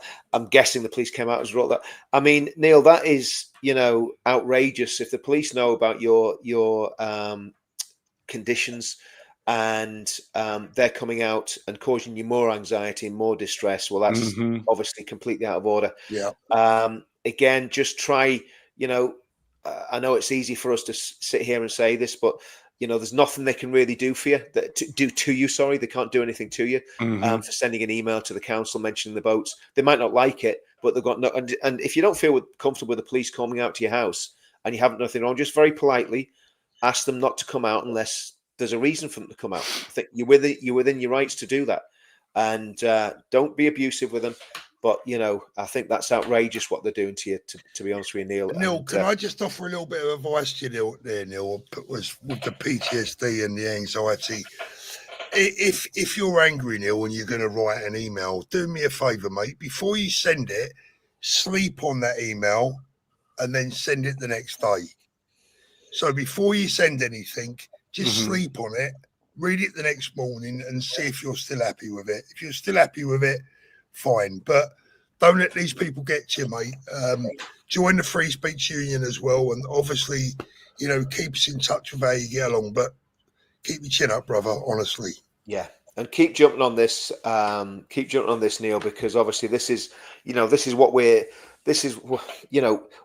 not psychiatrists, but we're just lads that come on and like to have a laugh and want to cheer people up, but we want to talk about serious things in a light-hearted way. So if it helps you, just tune in every time we're on, Neil, and that's what we do this for, because we know. I mean, I had 2 people down on the demo on Friday, really lovely people, very well turned out, middle-aged people, and they came up and said, Richard, we're terrified for our grandkids, terrified for our kids. We're absolutely terrified about what's happening in the country. And I said, well, look, we've got a plan, so you don't have to be terrified, because honestly, before Advance launched, I was thinking there's only one way this is going to end, and it wasn't good. It was not good. And since Advance launched, it's given me real hope that we're not going to go down a nightmarish scenario of something absolutely catastrophic happening in the country. I think honestly, if Advance don't win, we're in a really, really bad situation. I think if Advance don't win the next election. But I'm convinced that they're going to win. I'm absolutely convinced of it. So yeah, keep fighting through, Neil. I don't know if you're an ex-military lad, but keep fighting through. Okay. Ben for PM, Rupert for Home Secretary. I quite fancy Howard as Home Secretary, to be honest with you. And Paul as Chancellor of the Exchequer. You know what I want to be? I want to be the ambassador to the UK. That's what 100%. You got the job, mate. You've got the job. That's it. You're in. That would be absolutely superb. Yeah. If Ben becomes prime minister, I'm going to see if he can make a play for me to be in there. Maybe put a little word in with Trump or Vance. Here's an important one. What do we do about the judiciary? What do we actually do with the judiciary when you think about the way they ruled against the British government took the British people to court, and the court ruled against the British people on Monday.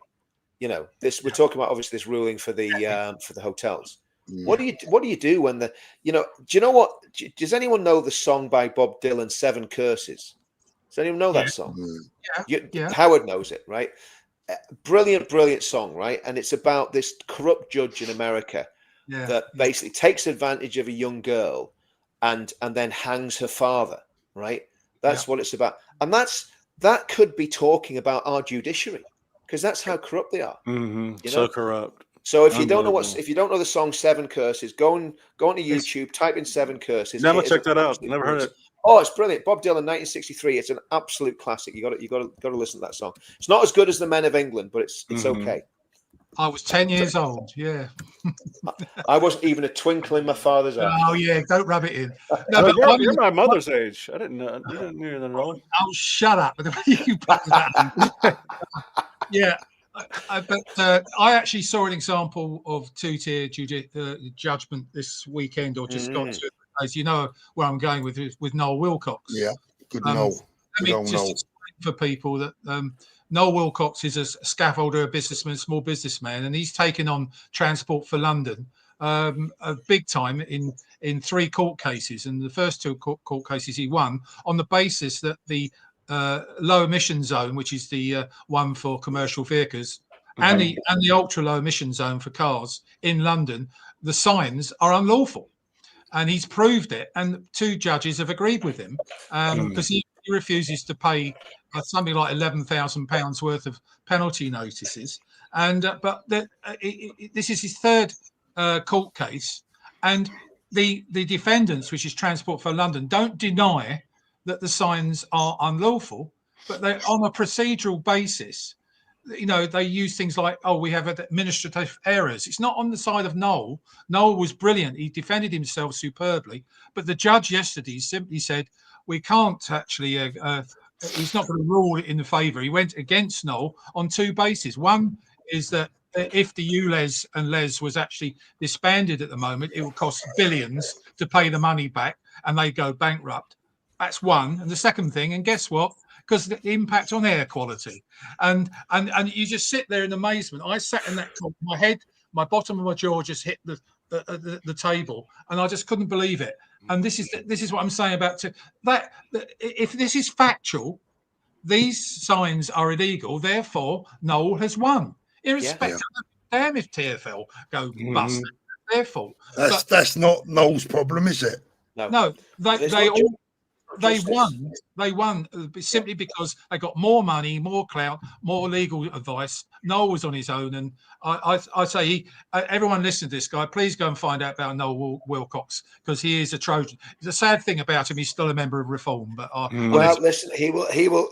When he gets no backing from the head shed and they just ignore him, then he'll realise that he's got to see the light, and he's got to come over to the truth. You know what I mean? It's as simple as that. Noel will be in advance by Christmas, 100%. He's going to be. No, he's a top guy, and he's a gentleman, and he's a veteran. He's an army veteran. He served in Iraq. I desperately want to see Noel over at Advance. Yeah. I think it'd come. What I mean, if you're talking to Noel, Howard, get him to set up a GoFundMe and we'll promote it. Yeah, 100% to pay for his fees. So we are talking. I'm working with him. Yeah. I've been there right from the beginning. I've got the papers involved, the media to help him. But unfortunately, there's another example. Let's go back to the mainstream media. They are just not. They're ignoring this. You think September the 13th? How much would that be? A front page? 1 million people in Whitehall? Should be. But it won't be. No, There will be a little picture and for about a little column, but it won't be dominating every front page. And that's so sad. And do you know what? How there'll be an unofficial D notice on it, so it'll be just we don't talk about this. That's what they do. There is on Tommy. There's an unofficial D notice, and I, for the life of me, cannot find any reason for it. So just so I don't know if you know what a D notice is. I don't. What is it? Right. It? Okay. A D notice is basically they just don't talk. That they do not talk about a certain subject. So all the editors, the security services get the editors in a room and they say we don't want anyone talking about this for national security reasons, and nobody talks about it in the press. Really? Yeah, 100%. That's why they hate what we do, because obviously we don't operate on their rules. Oh yeah. We're the media now. Well, it's interesting because from a point of view, and Ben is suffering this, and Rupert's suffering this, and I, to some extent, suffering this, is that I used to be on Talk TV all the time and GB News all the time. We've been dropped because of our position. And don't forget, Nigel Farage, basically, he doesn't own GB News, but he basically he might as well, exactly. Yeah. I mean, I used to write for The Sun, and as soon as I declared I was with Reform, they dropped me, and now... Now Reform are high in the polls. The Sun have double-page spreads of Nigel. The hypocrisy, and I hate that. I get very cynical about this, and because I represent 37 million drivers in this country, and it's as simple as that. It's nothing to do with politics. It's the issues we should be talking about. Yeah. Thank heavens there are some good people in GB News and Talk TV. I'm still involved, but Ben and Rupert have been dropped. They were on virtually every day. Yeah, I'm suspicious of anybody that the media is in love with. I don't even care about the media. The mainstream media is in love with somebody. That's something, and there's no deviation there when they're like all on board with the same guy. Something is amiss there. I'm always suspicious of that. Yeah. No, I totally agree. Good point. Glynis is saying they can stuff their digital ID. Can't wait for the 13th. Well, we'll see you there, Glynis. It is going to be someday, and I tell you what, I am really, really, I think it's just going to be one of those events that, you're just going to be glad you were there. Whatever way you're taking part, just be glad that you're there. What I've decided to do, Richard, on the day is that I'm going to set up a live stream and do a stream for everyone that can't be there. Yeah, that's a great idea. We can be there in spirit and in, Oh, that's awesome. That's actually a really good idea. Do you know what, Paul? If you could get to a pub in Benidorm and get a whole lot of expats that want to be there together, and get the thing on you could even broadcast from a boozer somewhere. Do you know what I mean? In Benidorm, there's no pubs in Benidorm. Is there not? No. I've been to Benidorm, pal. Yeah. You know what you should do? You should go to that little loyalist one, the little one on the just up towards that thing overlooking the bay. The little loyalist pub. They would accommodate you there, mate. 100%. Are we doing the YMCA, Don? Don, are you doing the YMCA? We're doing a little something different this time. I don't think we're going to have time for the YMCA. I've been asked about that by a few people, actually. We're going to be doing the YMCA. So unless there's some time at the very last or something, I don't foresee us doing it, although I would love to. Not going to be a YMCA this time, unfortunately. Yeah. But thanks. Well, anyway, the thing is, remember, no plan survives contact with Tommy. So, I mean, there's an old military saying, no plan survives contact with the enemy. No plan survives contact with Tommy. So anything might happen, Don. Do you know what I mean? You might end up doing the YMCA. You never know. You never know. If enough people protest, maybe we have a protest within the protest. God, as long as it doesn't involve Richard doing a striptease, I'm sure it'll go all right. Behave yourself. And listen, they couldn't pay me enough to do that. That's a big fee. That's a big fee for me taking my clothes off. You can get all of West Hollywood to show up for that. Anyone going from Somerset 13th? I Hate Meds can go. Okay. James Bond, wait until you meet the real James Bond. You'll meet her on the 13th. I'm on the list. Tell Tommy, okay. Oh, man. I couldn't send you love, guys and girls, because of YouTube restrictions. What a shame. I can't send a message of love. This is Starmer's world. Unbelievable. What does that mean? I don't know. The recent judge in case is a Fabian Society guy. So the Epping case, so he's a Fabian as well. He's a Fabian. And that's what I'm saying. I think the Fabians need to be really seriously looked at. I had a visit. The police asked me if I was radicalized. Joe Biden and the Democrats are to blame for all this. What do you think about that, Don? Joe Biden and the Democrats? I don't disagree with that, because as the United States goes, the rest of the world goes. Yeah, exactly. 100%. Regardless of it happens to be the United States right now, but if you just look through history, as the most powerful nation in the world goes, so goes the rest of the world, especially when it comes to the West. So no, I don't disagree with that at all. We infected the world. The woke culture here, Biden and Harris and that whole administration. It wasn't even Biden, let's be honest. Biden was out of it. He was, cognitive decline the entire time. Really no cognition there, to be honest with you. But it was all calculated. They knew what they were doing. If you look, when in history has a nation invited its conquerors into its shores, let alone every single Western nation on earth, while at the same time embracing gender dysphoria, a mental disorder, throughout those same Western nations? So yeah, it was a calculated deal. It probably started here with Obama, if you want to be the truth of it, because the Biden administration was the Obama administration, basically. Yeah. You had Obama. People from the Obama administration infected the Biden administration and so forth. And so, all of that was influence on the rest of the West, 100%. And Don, from the point of view of the states, what's going to happen? What's going to happen when's your next election? 2029 as well, is it? You 2029? 2029, yeah. Yeah, no, so 2028. 2028. Yeah. What's going to happen, Don? Are you guys going to hold on? I mean, is I think so, because JD Vance is one of the best vice president I've seen in my lifetime. Yeah, because definitely. Most of our vice presidents are silent participants in the administration, right? You never hear from them. They're always in the back somewhere, maybe attending a fundraiser here or there, substituting for the president when he can't show up. For the most part, JD Vance is front and center. He's very vocal. He's very he's just always there, and he's just like his delivery is different than Trump, because he's a Yale guy, graduated from Yale, but I think he's on board with everything Trump does. He's vocal about it. And I'll tell you who else I'm impressed with too is our Secretary of State, Marco Rubio. Yeah. He's really impressive. I used to didn't be a Rubio fan. I always thought he was like part rhino, but now he's really turned out to be something. So I think we might see a JD Vance, Marco Rubio ticket. Wow. In our next election. And JD Vance is young too. So that's what I like about it, and I'll tell you what, the people I talk to over here, they all like JD Vance. In fact, they say more than Trump. He comes, especially he's having a go at our free speech problems over here, and so he's got a lot of support. Well, he doesn't come with the sort of what the media likes to emphasize about Trump, the personal baggage from the past that they all like to beat him to death over. So JD Vance doesn't come with all that. He comes with sort of a clean slate.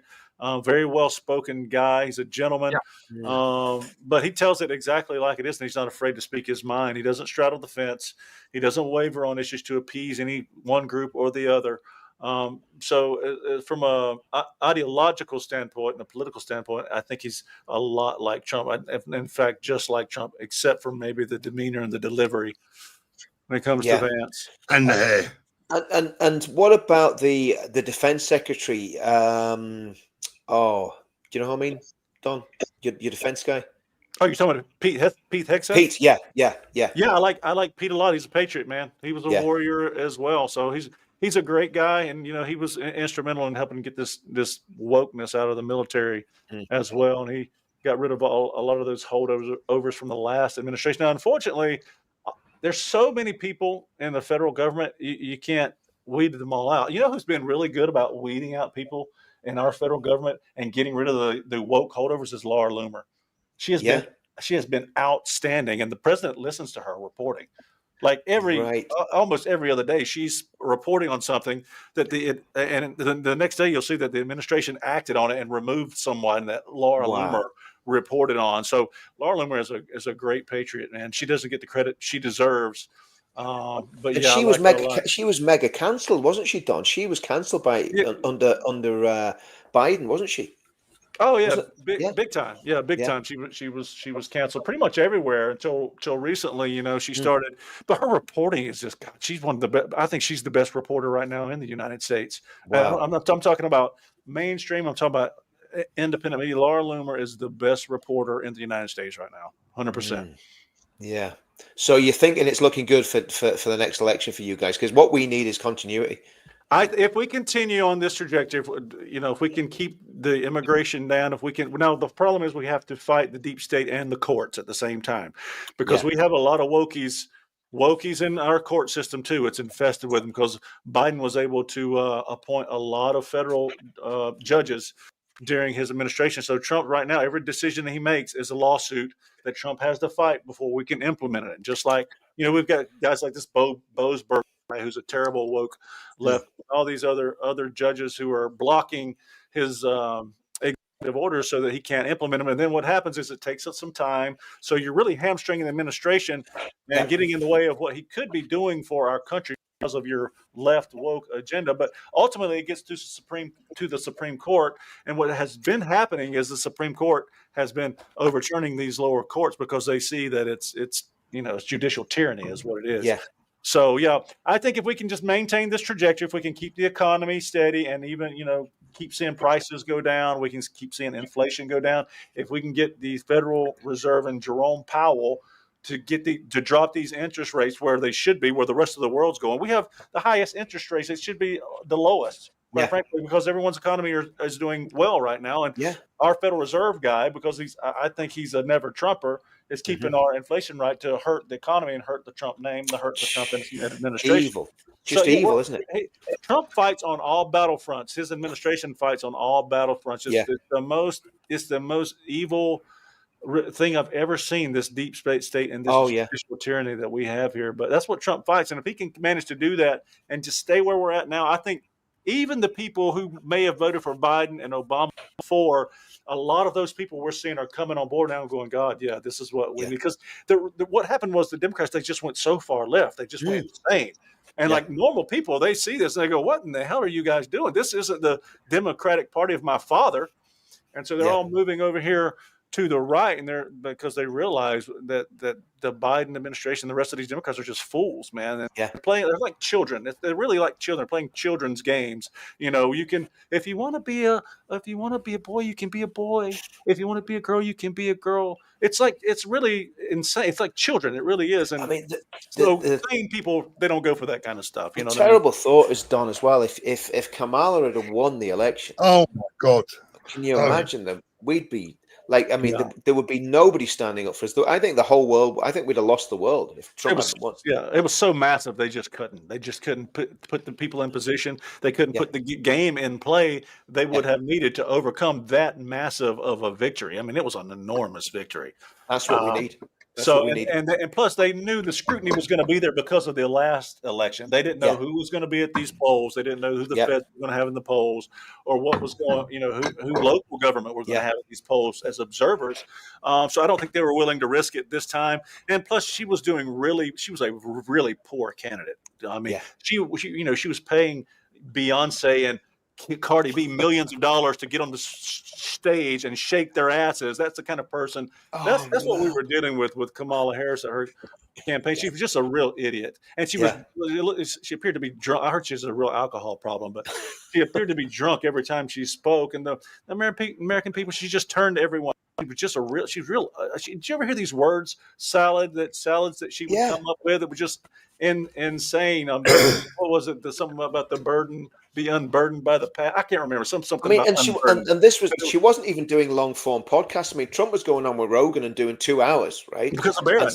Because of Barron, his son told him he needed to do that, which was a masterstroke by his son. And in fact, he listened to him. Do you know what? I mean, that's the sort of thing that we've got to keep going with the social. We've got to build our social media platforms up, because that's the only way we're going to do it. It's so we ain't going to get the mainstream. And so that's why I tell Tom, I'm just going to ride your coattails. Because the bigger my account gets, the bigger my voice gets for you, and the bigger everybody else account gets that follows you, the bigger their voices get for you in the movement. You know what I mean? So Don, that's what me and Paul and David Vance did it this week, and me and Paul's done it quite a bit over the last year or so, haven't we, Paul? Where we just shared, and obviously Paul's got a lot bigger following than me because I've been cancelled forever. But the truth is, if we like cross pollinate between all our channels and start properly sharing, it definitely makes a difference, because there's going to be people watching my channel that don't watch Paul's and so on and so forth. And it's the way to go. And I think the more people we can do this with, the more chance we've got of, instead of going to like 100,000, the other night we had potentially 600,000, wasn't it, Paul, between you, David, and my channel? That was just YouTube. It's work. I don't think people who just like maybe scroll and try to get their information. I don't think people realize how much work this is. It's a lot of work. So if you can do that, if you can promote other channels, my problem is I'm so busy with everything. It's so hard to do anything but post news. So I have to remind myself to go through folks that I like, follow, repost, and do all that kind of stuff, because it's just so involved. It really has totally a second job. I'm very saddened by the fact that I've followed Don about 3 months ago, but he hasn't followed me back. I'm gonna go right now and follow you. You got to, Don. You got to, because this guy saved the country billions. What is your what's your handle, Howard? It's Howard CCOX. Howard CCOX. Paul. Howard CC OX. OX. Oh, OX. CC. I'm Howard Cox. That's my name, sir. Oh, so you've got you got 35.7 thousand. See, I require people to have 36,000 before I follow them. So that's what it is. And I remember when you only had 5,000, Don. Oh no, crazy, man! I got you, man. I just followed you, so yeah. I'm sorry about that, man. It's just you just don't see them all. It's just there's so many. I just don't see them all. I get it. Don't worry. Paul, has Gandalf brewed you some handsome elixir? What's with all this man love tonight? I mean, I'm feeling a bit uncomfortable with all this. This isn't my sort of scene, Paul. What's going on with all these fellas? All these romances going on. David's my brother, really. He's just being kind. We've got a lot of philosophy tonight. Here we go with Bob Hunter with Marcus Aurelius. The soul becomes dyed with the colour of its thoughts. You can't beat those old Roman philosophers, can you? Okay. James Bond. Well, it's better than the old Cockney ones. Don't eat yellow snow. I mean, that's a bit obvious, that one, isn't it, It's very true, though. It's very true. Would you let Fred speak? He will be my CPO. So that's either Charlie Veach or Charlie. I don't know. Someone that's subcontracting Fred from. Do you follow Charlie Veach, Don? Do you know who? Yes, I love him, man. I love that guy. He's awesome. He's really good. He is absolutely ballsy. Yeah. Is he going to be there on the 13th? Is he going to be there? I don't know. I would imagine so. He'll be there. I'm a bit worried about Fred, though. I've got to be honest with you. Yeah. Did you watch the thing with Liam? Yes. Yeah, I'm a bit worried about Fred. He's making himself a bit of a target, I fear.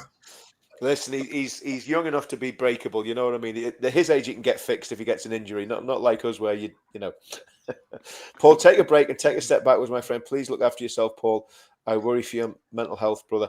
Respect. That's nice. That's nice. I'm gonna have to bounce, guys. Yeah, go for it, Don. It's been such a pleasure, and I really appreciate you reaching out and having me on. No, Don, and listen, thanks for coming on, man. Because again, it's like, do you know, it's like we all get in our own bubbles and we forget about everybody, and then you see someone, you go, because I just saw you bigging up Advanced. Man, we've got to get Don on here because. Oh, thanks, and you've man. done so, Don. You have done more for our country than a lot of people that live in our country. And I mean, thank you, man. Brother, thank you. You're great. You're great guys. I love your country, man. I love the people. You've been a great friend and loyal supporter of Tommy for many years as well. And he's a great guy. Respect to you, brother. Yeah, thank you, man. Great to see you all. Paul, and listen, I'll get a pint with you on the Friday for sure. It, man. See you, man. That'll be good. Okay, take it easy. Take it easy. Take it easy. Okay. And then there were three. Then there were three. I want to rattle through these super chats. I think that's the only problem when we do a joint live. Then they'll be going to you, Paul, but they're just all bouncing into my account. So I want to go through them all. Okay, Fred. I don't know, Richard. Hopefully, plenty of them will be yours as well. Yeah. I honestly don't know. I don't know. You can't tell, can you? That's the thing. You can't tell when they're coming in. Thick and fast like that. But let's go through. And again, guys, everyone doing the super chats, massively appreciate them because, again, I mean, believe you me, they are massively appreciated. And I'm not going to say any more than that. Really makes a big difference. Paul, take a break. We've done that one. Paul, if anyone can afford to join Advance, give me your name and I'll join you. Only two. Do you know what? That's something I'm going to do as well. There was a guy gave me. Now we've got to try and do it before we hit the 30,000 because I was talking to Ben today. There was a guy gave me 50 quid. Now at the minute that gets us 5 memberships, right? If we hit 30,000, what's it go to 25, Howard? If we hit 30,000, £25 a membership. I think it's going up to 30. Oh, 30, right, boy. So it's only one and a half membership. So I'm going to do something probably tomorrow. Hopefully it'll be time. I'll do it in the morning and I'll do a little video and I'll put a link in that you can go to and give me your email address. And the first 5 people to send me their email addresses, I'll basically gift you a membership. As long as we haven't hit 30,000. If we hit 30,000, it's going to be 1.5 memberships, whatever that works out. But and again, I put the guy that gave me the money for that. I apologize for not doing it sooner. I didn't actually expect us to be hitting the 30,000 near this week, but we'll see what happens. And if the guy's watching, I'll see you tomorrow night. So okay, let's keep cracking on with this. The commie rats are in charge for the moment. That's going to change. That's what we're about. My cat's gay. Oh dear. Vance, Lowe, Lennon, Davies, Hopkins. They don't bomb power stations, TV stations, or banks. Pro Dio. It's James Bond again. James Bond again. Yeah, James Bond. Okay, we're going to go back to the top because we missed some of these. So, 4 Legends, thank you for the encouragement. Thank you very much for that, Rude Girl. Don's more English than many of the buggers here. That is very true. Don's absolutely superb. I joined Advance. We did that one. Big Love Richard. Yeah, we've done all the rest of them. Guys, yeah, joined Advance. Guys, thanks very much for all of these super chats. Massively, massively appreciated. It's nearly 1 o'clock in the morning where Paul is. It's 10 to 12 where me and Howard are. And luckily I had a couple of Pro Plus before I did the interview with Ben because I was feeling a bit tired. So that's as strong as it gets for me when it comes to take anything, any substance that's a stimulant, nothing else. Pro Plus is about as far as I'll go. And that was just because I was doing an interview with Ben. I thought I better be on absolute top form for this. And did you watch it, Paul? Did you watch the interview? Joe, I haven't had a chance, mate. I've been so busy today that I've run out of 2 batteries. Yeah. I haven't even watched it back. There you go. But I will watch it in the morning. Yeah. Well, guys, listen. Me too. Let's wrap this up. Again, everybody, thanks so much for watching. Sorry I didn't get into that. I mean, we've got 2,600 comments there tonight. Guys, thanks so much for the interaction. It's absolutely superb. And we'll do it all again very, very soon. But this is building again, Paul. This is building again. It is indeed. It's getting really exciting. I mean, when you think about the position we were in sort of in February time with all those lunatics, things were very, very difficult. And now, we're back on the crest of a wave. So let's hope it stays like that. Yeah. Jimbo, you're scaring me with that mask on, mate. Just, hope that's a mask. Anyway. Right. On that note, Paul, it's good night from me. Good night from me. And thank you to everyone. Howard. Yeah, it's been a huge pleasure. Thanks, guys, for having me on. See you soon. Guys, if you can't make the 13th, put a note in your diary. We'll be there together. Yeah. Look, I mean, do you know what they're doing in Northern Ireland? Because obviously not everyone from Northern Ireland can actually manage to get over. So what they're doing is they're actually putting on an event in Northern Ireland at the same time. They're doing one exactly the same. I need to be able to live stream the event so that I can sit in the corner and we can watch together. So I'll have to try and work out logistics of that one. Yeah, exactly. Okay, right, guys, listen, we're going to shoot off. Thanks very much for the mods. Again, I haven't looked at the chat, so I don't know whether I'm sure you've been getting rid of all the baddies. And we'll do it all again really soon. Maybe even tomorrow night, Paul. Who knows? We might jump on very tomorrow. Possibly. Yeah. I might have a special guest that is available tomorrow. Hopefully. Oh no, not tomorrow. No, it won't be tomorrow. But it's very soon. Great stuff. And Howard, thanks so much for jumping on at short notice. And it's always a pleasure. And we always have a laugh, don't we? All right. See you soon, guys. God bless all. Take it easy. Bye-bye. Good night. Bye-bye.